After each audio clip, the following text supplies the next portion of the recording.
Hypothyroidism का मंदबुद्धि बच्चों के साथ क्या लिंक है, और अगर किसी व्यक्ति के अंदर या किसी बच्चे के अंदर फॉलिक एसिड और विटामिन सी की डेफिशिएंसी हो तो वो कहीं ना कहीं एमआर चाइल्ड बन सकता है।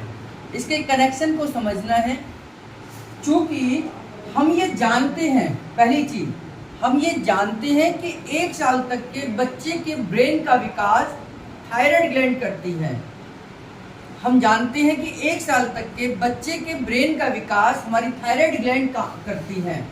लेकिन जब थायराइड खुद ही हाइपो होगी, थायराइड ग्लैंड खुद ही हाइपो होगी, कम काम कर रही होगी, तो वो किसी बच्चे के ब्रेन का विकास कैसे कर सकती है। जब थायराइड ग्लैंड खुद हाइपो कंडीशन में है तो वो किसी बच्चे के ब्रेन का विकास कैसे कर सकती है। और जब वो ब्रेन का विकास ही नहीं होगा तो ऐसा बच्चा एमआर चाइल्ड यानी कि मंद बुद्धि बच्चा कहलाएगा। अब दूसरी कंडीशन कि हाइपोथायराइडिज्म होने का कारण क्या है, यानी कि हाइपोथायराइडिज्म किस वजह से हो सकता है कि जब थायराइड ग्लैंड ठीक से काम नहीं कर रहा होता है, उस कंडीशन को हम हाइपोथायराइडिज्म कहते हैं। और यह टायरोसिन एमिनो एसिड की डेफिशिएंसी से होता है। टायरोसिन एमिनो एसिड की डेफिशिएंसी से होता है। Tyrosine amino acid thyroid gland का बेसिक केमिकल है। टायरोसिन एमिनो एसिड का इस्तेमाल करते समय थायराइड ग्लैंड को साथ में फॉलिक एसिड और विटामिन सी की आवश्यकता पड़ती है। यानी कि ठीक प्रकार से टायरोसिन एमिनो एसिड का मेटाबॉलिज्म हो। मेटाबॉलिज्म का मतलब होता है कि हम उसका सही से उपयोग कर पा रहे हैं।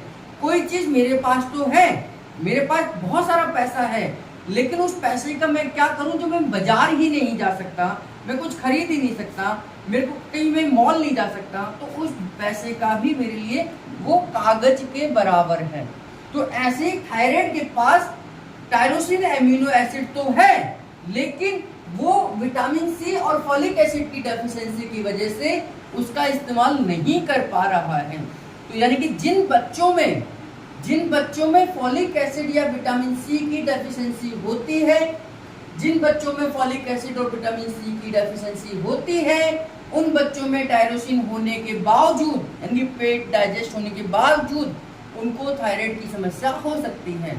और जिन बच्चों में थायराइड की समस्या होती है, उन बच्चों का थायराइड ग्लैंड ब्रेन का विकास नहीं कर पाता है, क्योंकि 1 साल तक के बच्चे के ब्रेन का विकास थायराइड ग्लैंड करता है।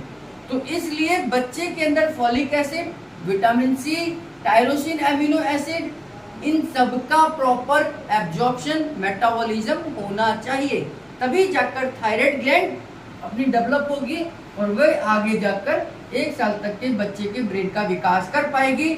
नहीं तो इनके मेटाबॉलिज्म, इनके बैलेंसिंग की, इनकी कोऑर्डिनेशन की गड़बड़ी की वजह से बच्चा मंद बुद्धि हो सकता है।